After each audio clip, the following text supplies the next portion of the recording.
the vet said that if this continued, then we may have to consider bone marrow biopsies. Milka had 0 symptoms. Every single time. Every single time, yeah. For years, our dog's blood work showed elevated red blood cells, even though she was acting completely normal. Eating, playing, full of energy. We were consistently told, she's just dehydrated. And honestly, that explanation made quite a lot of sense until her ALT came back elevated as well. That's when the tone of the conversation changed.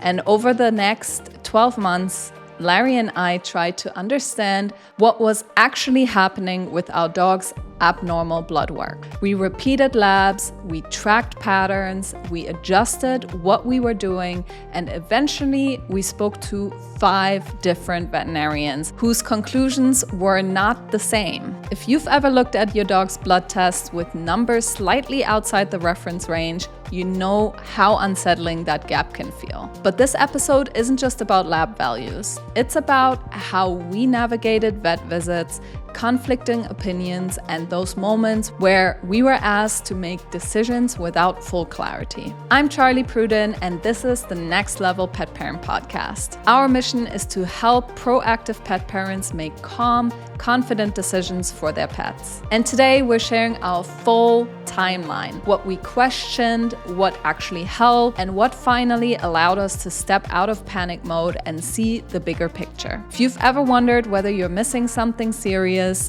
or simply lacking context, you're not alone. Let us walk you through our experience and the exact moments that changed how we think about blood work and veterinary care today. Let's dive in. I'm very excited to share some insights about the experiences that we've had with Milka over the last 2 years, trying to figure out what was going on with her blood work. I'm excited to share that because I think it helps pet parents in general when we hear other people's stories, like we hear firsthand experiences of how other people handle veterinary visits or diagnostics or decision making at the vet.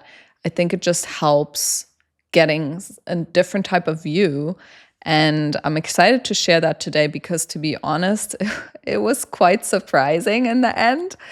And just we learned so much. We learned a lot. We overcame a lot as well. I must say I'm really surprised because I actually remember, doing Milka's blood work as a puppy and feeling like, how necessary is this really? Like, why are we doing blood work on, a 2-year-old healthy dog? But I'm really excited to get into why that actually is so critically important and why it has completely changed one holistic veterinarian's opinion about Milka's health. Yeah.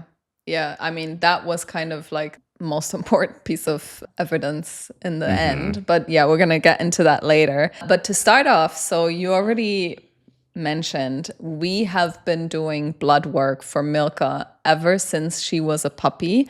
And to be honest, I don't even remember exactly why we started doing it, but we just did it. Like we just did like the mandatory once a year going to the vet, getting blood work done. I don't know exactly why we were doing it, but for some reason, maybe it's the German in you that we were doing it.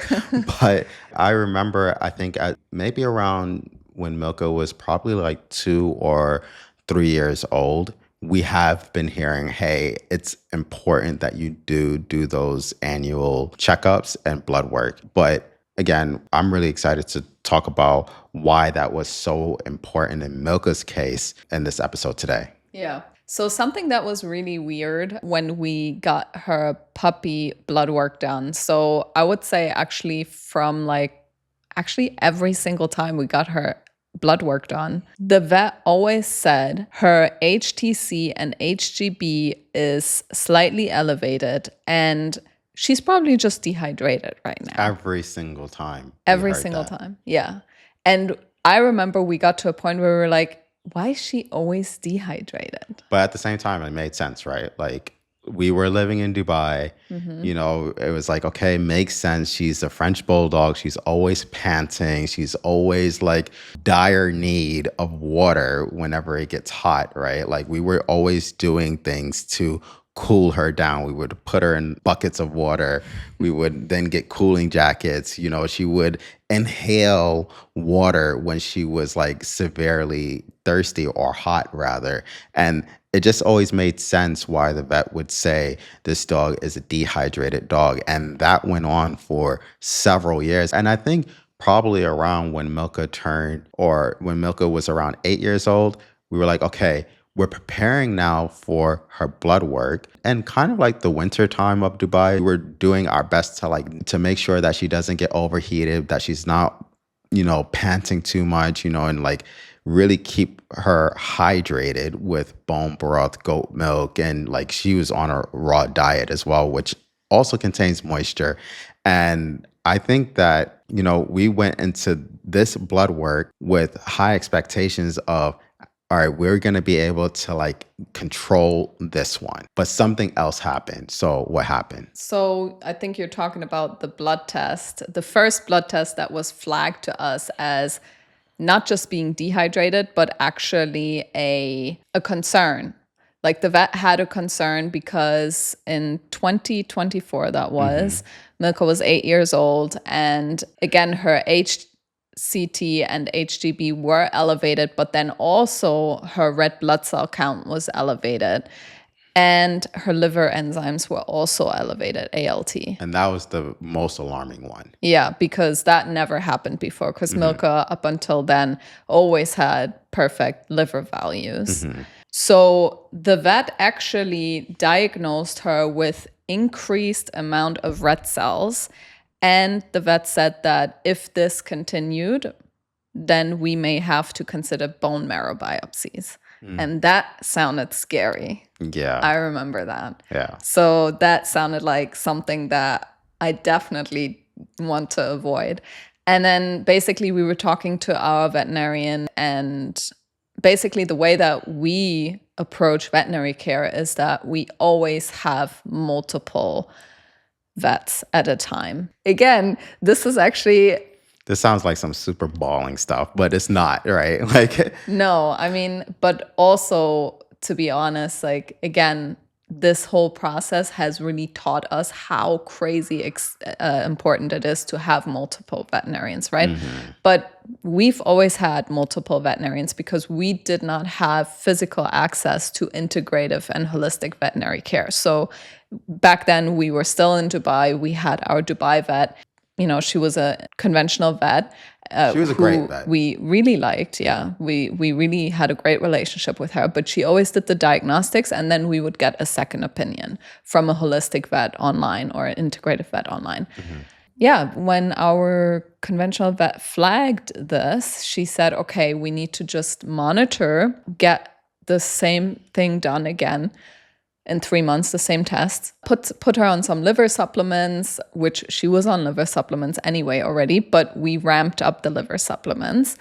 And which was not, we learned, not a great idea, but we're going to get into that later. Yes. We just made a few changes, and then she basically said, okay, let's continue to monitor this. She also suggested a liver ultrasound, which we ended up doing, and that was actually a crazy experience as well, which we're going to talk about. But yeah, so the first thing we did is we put Milka on a bunch of detox supplements and liver support supplements. And a couple weeks later, we retested her. Thinking like, okay, now this is going to be better because we're pros at this. We know how to support the liver. And then what happened? Yeah, then her liver values were actually even more elevated. Which was alarming. We were shocked. We were like, what? This makes no sense. Yeah, that kind of started like our investigation, because that's really what it was. We started talking to different holistic and integrative vets. We actually got Julianne Lee involved, and we had a meeting with her and showed her all of the blood work. And I think we only showed her like 3 years worth of blood work or something like that. I think we only showed her maybe like the last year or two. So basically what happened is, how she explained it to us is that You have two different things, right? You have liver support supplements and then you have detox supplements. So when we hear detox, we think, oh, detox means liver support, but that's not necessarily true, right? There's a such thing as detoxing too quickly, right? And that can stress the liver. And what may have happened with Milka when we introduced all these new amazing liver and detox supplements is that we were giving Milka possibly too much detox supplements. So we stopped with all of the liver support and detox supplements that we were giving her and just focused only on giving her liver tonic for the next several months. And then when we did that, her elevated liver enzymes went back down. Not into normal range yet, but it did come back down, which was a sign of progress. Yeah, and when we were going through the blood work with Julie, she was actually concerned that Milka would have some type of blood disorder. She was really Interesting. worried, Yeah, like really, really worried. Yeah. Which made us really, really yeah, worried. because she was talking about blood clots and Yeah. all of that. So yeah, that's when we started to become worried. But actually, also toward the end of that meeting, we somehow, I guess, told her, like, it somehow came up that, like, we have years worth of blood tests and we literally have a blood test where Milka was 1 year old. So because of the fact that we have the puppy blood work where she was literally 1 year old and she's had the elevated red blood cell count year after year, Julie was actually able to say, you know what, this might be her normal. And she was really happy that we had this blood work. That was another big learning moment for us in that moment to realize, oh, wow, it's actually really important to do these annual blood tests, even if your dog is healthy, even if you have a puppy, because you can now, like, if something happens later in life, like what happened with Milka, we can now compare and establish whether or not this is normal for this individual particular dog. Very, very interesting. Yeah, there's so many reasons why I think pet parents should be doing at least annual blood work because I think it helps with the timeline. Also for your veterinarian, like if your dog becomes ill or unwell, you want to try to establish a timeline in which you can say, I know when my dog was 6 years old, the blood work showed that they were fine. Or I know when my dog was 5 years old, my dog's blood work was fine. But if your dog gets sick at the age of 7 or 8 and you have nothing to show before that, it's harder for your vet to really diagnose a story or, draw a timeline of what your animal might be going through.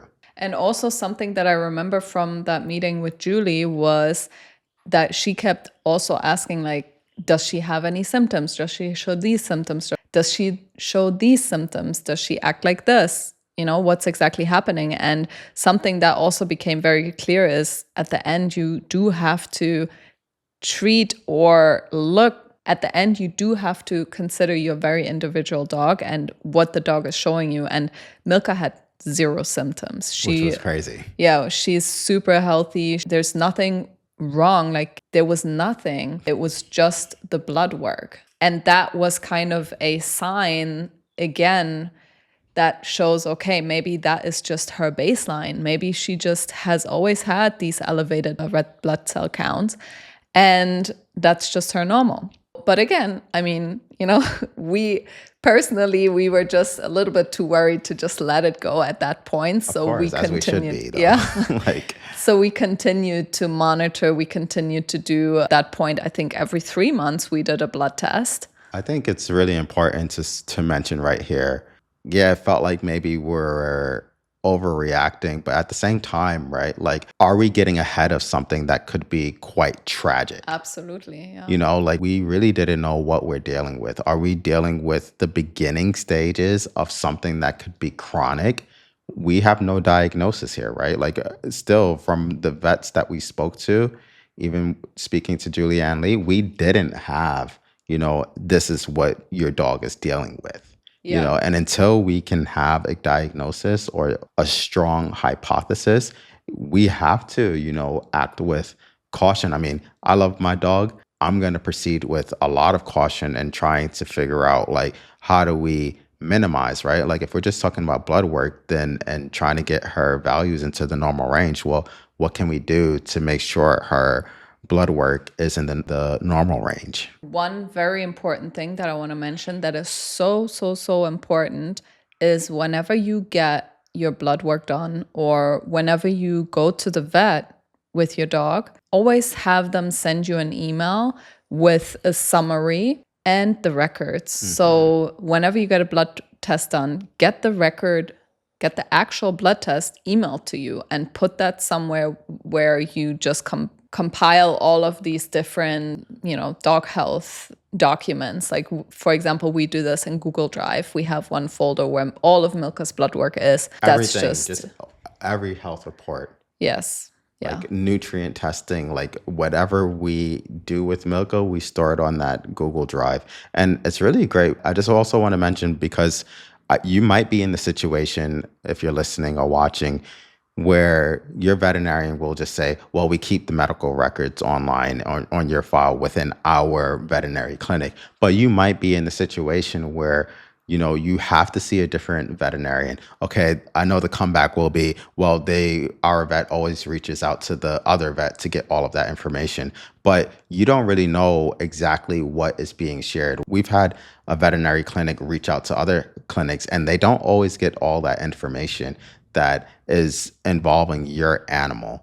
Yeah, it's always best to have your own copy of everything. Exactly. And that you can also evaluate this stuff, like it's really extremely helpful. So the next thing we did on this investigation is we did the liver ultrasound with Milka, which was very testing for all of us. Milka is a very special dog. Of course. She doesn't always like other people touching her. And especially something such as doing a liver ultrasound, which requires, a veterinarian to put a device on like her stomach area, and just have it sit there. I think no dog would like that. I don't know. Maybe a lot of dogs wouldn't like it, but Milka absolutely does not like veterinarians touching her. Your dog does have to be quite still for this testing to be done. Now, we went to a conventional vet, right? We didn't have any other choice on how we get this done because there's not many veterinarians, I believe, that were doing liver ultrasounds in Dubai. This was being done from a veterinarian. I have to choose my words carefully. I don't want to say anything too bad, but you explain it. I think it might be better if you say it. Okay. We showed up for the liver ultrasound and it kind of seemed like this veterinarian was just kind of like expecting Milka to just lay on her back and let him do his thing. But that's not how Milka works. Yeah. So we were kind of trying to work with this vet and saying like, can we maybe, I don't know, can we hold her? Can we like do this? Can we do that? And he was kind of just defaulting to, no, your dog needs to get a sedative. Exactly, to do this. Otherwise, I'm not going to do it. Yeah, just cold. He was just cold. He was just like, either she gets this drug or I can't do it. Yeah. And we're like, okay, like he not giving us any time for her to calm down, nothing like that. And at the end, we were like, okay, fine. Let's ask, what is this sedative called? Yeah. What's the name of the sedative? I want to write it down. I want to look it up. I'm not going to just give my dog a drug without knowing what the potential side effects are. And I think when we asked those questions, that kind of maybe triggered him or he was maybe offended by, us asking such questions. But anyway, he didn't like that. And we were like, well, it is what it is. I need to know at the end of the day, when you give your dog a drug, and if your dog has any potential type of side effect, you are the one that is going to deal with it, right? You have to be so mindful of this because you shouldn't feel pressured based on, split second decisions, because that's kind of what these moments are. They're very quick decisions and not much time to actually think about those actions.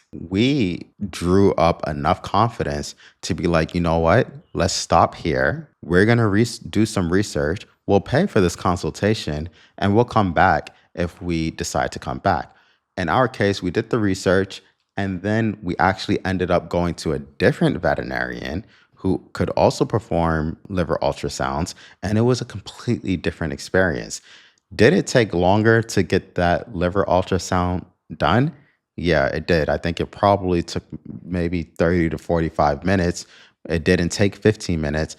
And this vet, she went down on the floor with Milka. Exactly. She brought the machine on the floor. Like the other vet was like, just, put her Put her on the table. Put her on the Milka table. doesn't want to be on the table. Like she's Exactly. shaking from the table. That alone is stressful. Yeah. And even with that first experience with that vet, like he was quite defensive. And that was actually the very first time in a very long time that we were put into a situation where we didn't feel comfortable. We had to step up for Milka and we had to politely stay polite because also you want to be respectful. We wanted to be respectful, but at the same time, he wasn't very respectful because he was like, "Oh, wasn't she spayed? She was under sedation then." Yeah. Okay, True. That was 8 years ago. Yeah. When we did, we would do a lot of things different today, but that's not the point. In that moment, right then and there, we didn't feel comfortable, and we wanted to explore other options. And it's important for veterinarians to understand that that's all right. And he did in the end. Like he was okay. He said, "Okay, come back if you want." But yeah, we ended up going somewhere else, and that was a completely different experience, as you said. And it's funny because Milka's ultrasound report actually says we got good imaging, although Milka was not very compliant. Yeah. But we got what we needed in a way where we didn't have to sedate her or put her on any type of drugs. So again, it's about finding a vet that works with you and kind of aligns with your values, right? Who's willing to get on the floor and do it for the dog, like do what makes the dog to the best of their ability, right? There's some dogs that just won't be able to do it even on the floor. So that was that. That was the next teaching of this whole investigation. And the ultrasound came back normal. Which was great. Yeah, which was great. There was nothing flagged, completely normal. So that kind of gave us a lot of reassurance as well. And it's just, again, like we're looking at this healthy dog who has slightly elevated blood work, who now we also have a great ultrasound report for. So it was just building this image building the bigger picture of, okay, what are we dealing with, right? So the next thing that we did on our investigation was to go and get our very first in-person holistic consultation with a veterinarian, Dr. Kendra Pope, which was absolutely incredible experience. That was just completely blew us away. I mean, first of all, the reason why we had to even visit Dr. Kendra Pope, who is an integrative veterinary oncologist. So this was a big deal. So we actually got recommended that we should actually be speaking with a veterinary oncologist because Milka's blood work and not really being able to determine still at this point after visiting so many different veterinarians what is actually happening with her.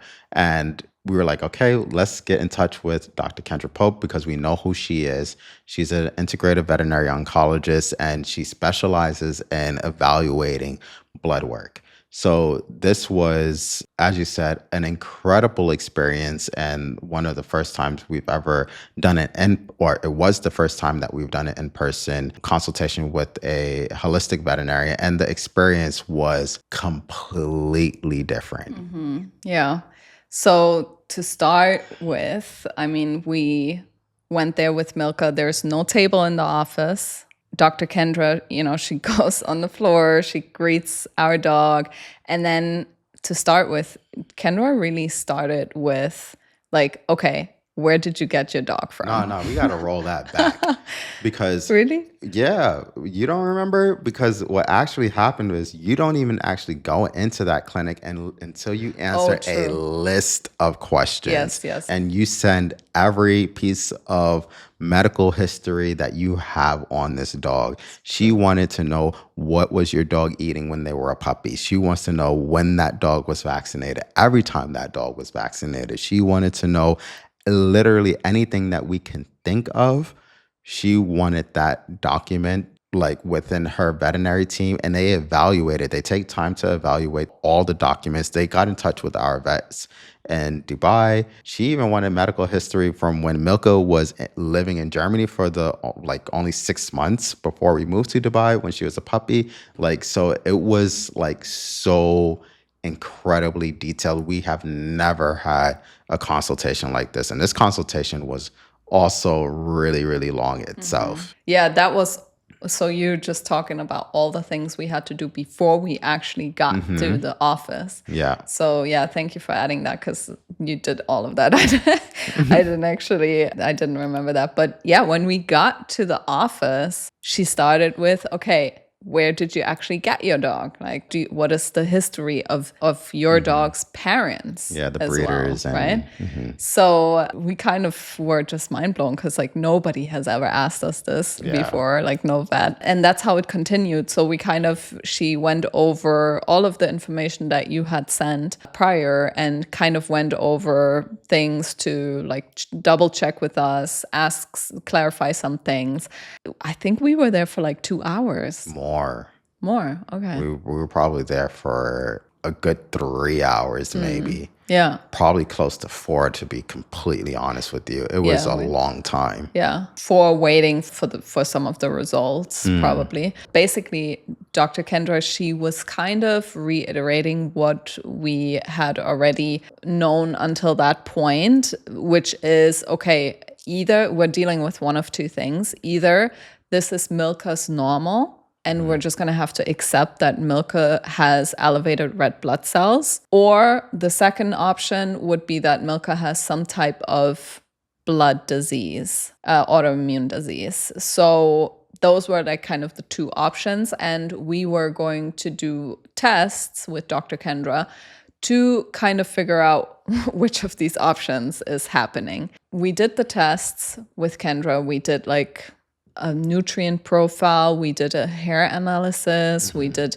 omega profiles, we did inflammatory profiles, we've done extended blood tests. We've done quite a long list of blood tests. And actually something that I did like about Dr. Kendra as well was that she gave us two options. She gave us one option where we would only test what's actually really necessary right now, an extended list of blood tests that we could do, later, or if we really want all the answers right now. Yeah. So kind of like working with our budget as well. And yeah, we did all of the tests and then we had to wait. So we got some of the results. I think it took a few days to get those results. Some of them took a few weeks. And at this time, while we were waiting for results, we actually were traveling from America to Germany. We did an online consultation follow-up to review all of Milka's blood work. Basically, what we learned from that is that still Milka's a healthy dog.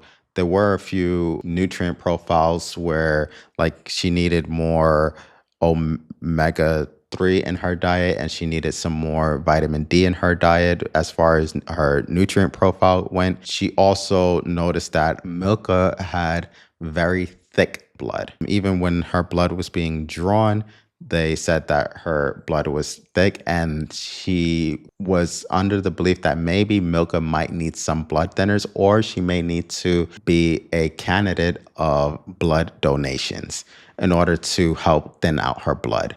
During this online consultation that we were doing with Kendra, she actually recommended some traditional Chinese medicine for Milka to help support her blood. During this online consultation, she was just going through everything with us, and she said the physical appearance of the red blood cells is good. She does not seem to have any liver shunts, no evidence of toxins, no reason to believe that there's an iron storage problem, no evidence that there's any inflammatory problems.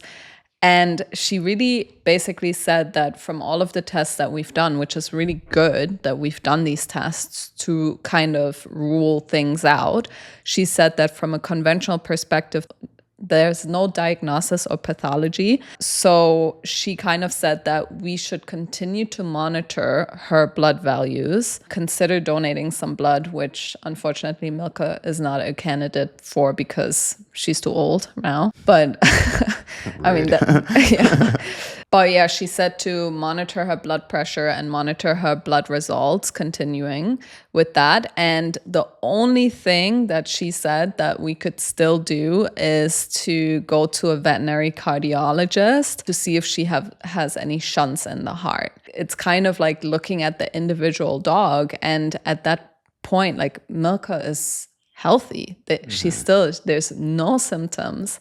And all of this diagnostics that we've done until this point, it really was more for our sake to like figure out, okay, let's get ahead of this problem if there's a problem, and also figure out, if there's a problem.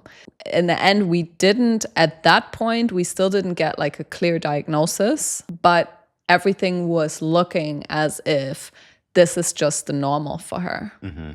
But something also to mention is that the time frame from when we spoke with Julie, right, and she showed some improvements in her liver ultrasound, where she showed improvements in her ALT until we actually did the consultation with Kendra. I think that was maybe like a gap of maybe 6 months. Maybe, I think there was about that long. Yeah, it was about 6 months.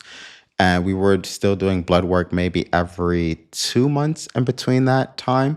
And she was showing progress along the way until we actually reached our consultation with Dr. Kendra.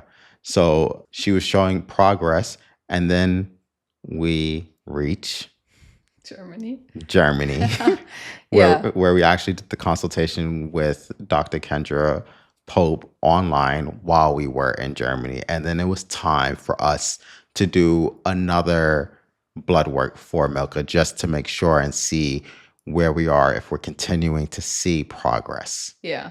So we went to a vet in Germany and we got her blood work done. And again, the vet noted that she has very thick blood. Like, it's actually quite interesting. In Germany, they took the blood differently. So old school. So, yeah. I've never seen. It was like they drew the blood in a way, like it was like they poke her and with then the needle. With the needle, and then the needle runs through this tube, like the blood drops into a tube, like an open tube. Yeah. And like blood is like going in different places. Yeah, it was a little messy. It was messy. But also, like, this blood, you could actually see how it's running down, and it was actually thick. Like, you and me, we could see that. It was slow. It was a slow process. It was slow, and it was quite thick. The vet was commenting on that while she was pulling the blood.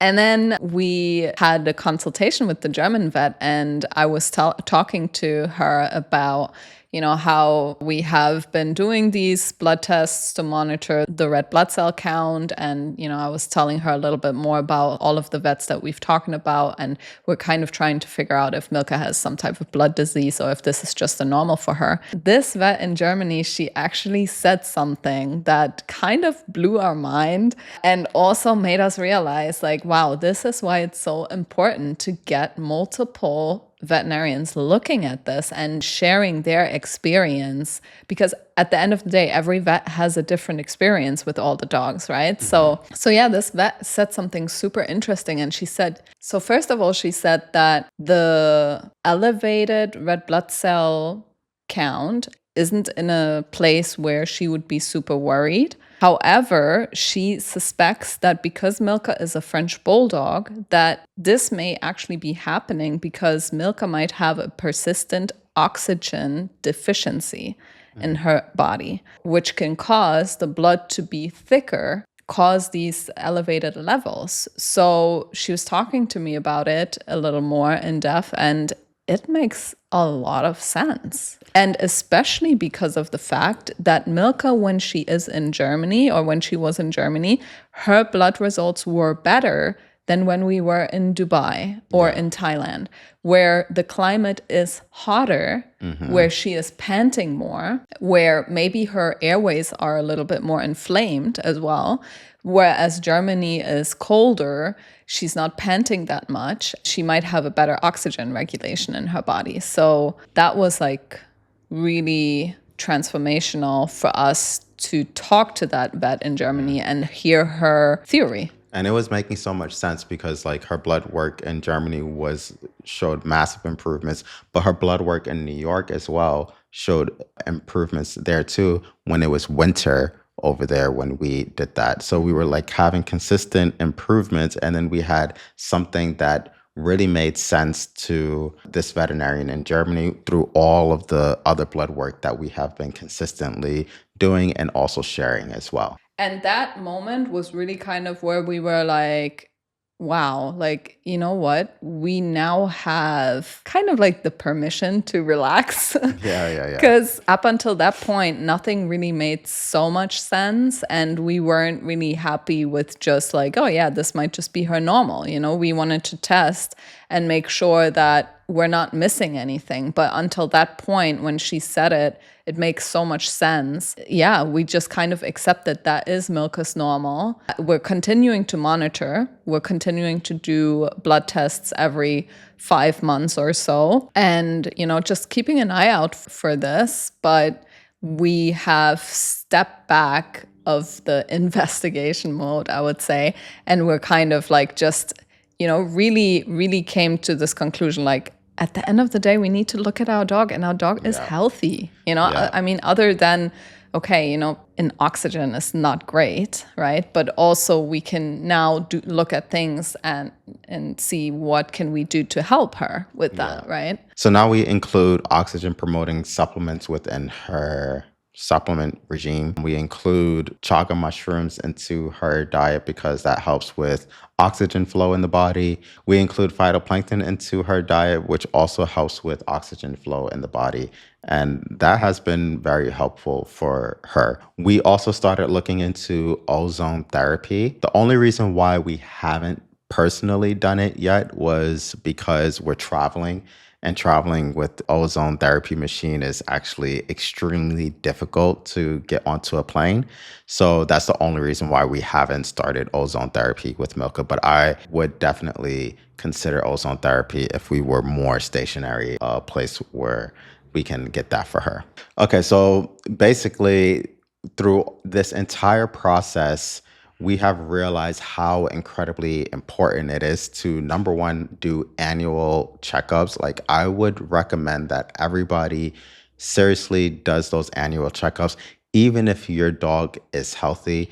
And we're guilty of it too. Like, there were 2 years where we did not do annual blood work, but I would definitely recommend that just do it. Even if your animal is healthy, take your dog to the vet, get that blood work done, because that blood work can help tell a story later down in their life when it becomes extremely important. So that would be something that I would recommend.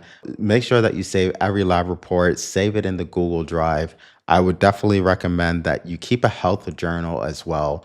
But we didn't really talk about health journals in this episode, but health journals are extremely important in helping to tell a story of your dog's health. When you may notice things are not right, put that into a health journal. I keep mine in a WhatsApp group, so it's easier for me to follow along with. That's just how I personally do it. But I would also get second opinions from different veterinarians because they can help tell a different story and or help make a different diagnosis of your animal and helping to treat your animal as well. Yeah, and again, I mean, you just mentioned second opinions, but to be honest, Yeah. third or fourth or fifth opinions are also very important. And that's like one of the Yes. biggest things that I've noticed with this, like sometimes the first two vets that you speak to just don't have the answers for you. And that's okay. But that doesn't mean we should stop there. Yeah, definitely true. If your budget would allow you to go get a third opinion or a fourth opinion or even a fifth opinion, that's a lot. But if your budget would allow that, and just to be clear, we didn't do 5 veterinary consultations all in like 1 week, right? This was spaced out over several months. Yeah. So pretty much a year. Yeah, exactly. It was almost a year that we've been doing that. So we didn't just get all of that in 1 week. So get those opinions because they definitely matter. You might not hear it right away, but all of these opinions together help tell a story to the next veterinarian that might come across your pet's medical history. And I think to add to that, it's also what this taught me is trends over time matter more than single numbers. The fact that like her blood work was elevated this whole time, those red blood cell counts, like that just means so much more than that one in the end that we had. Yeah. And then also really just remembering that your dog is an individual and what's normal for one dog might not be normal for your dog. So this whole experience just has brought so much light to how we can care for our dogs and different opinions. I'm very, very glad to say Milka is 10 years old, 10 and a half actually now, and super healthy. She just this morning was having fun on the beach, ripping kelp. Chewing on some kelp branches. Yeah. Everything is really going well with her health, and I'm very grateful for that. And yeah, I think we're raising a forever Frenchie. So yeah. If there's one thing I hope you're taking away from this conversation, it is this. Routine blood work is incredibly important and helps you establish patterns over time with your pet. One abnormal number does not automatically mean something is wrong. Context really matters, and trends matter, and your individual dog matters. For us, the biggest shift wasn't in a lab result, it was our mindset. We stopped reacting to single data points and started looking at the full picture over time. That shift alone brought us so much more clarity and calm into the process. If you want a clear framework for how to approach decisions like this, I've created a free guide called the Holistic Pet Wellness Blueprint. It walks you through carefully selected experts, natural brands, and trusted resources that have helped us build a more grounded, long-term approach to Milka's health. You can download it for free in the description below and use it as a reference point moving forward. And if this episode resonated with you, I'd encourage you to subscribe to the podcast so you don't miss the next conversation. I'm really grateful you're here, and I'll see you in the next episode.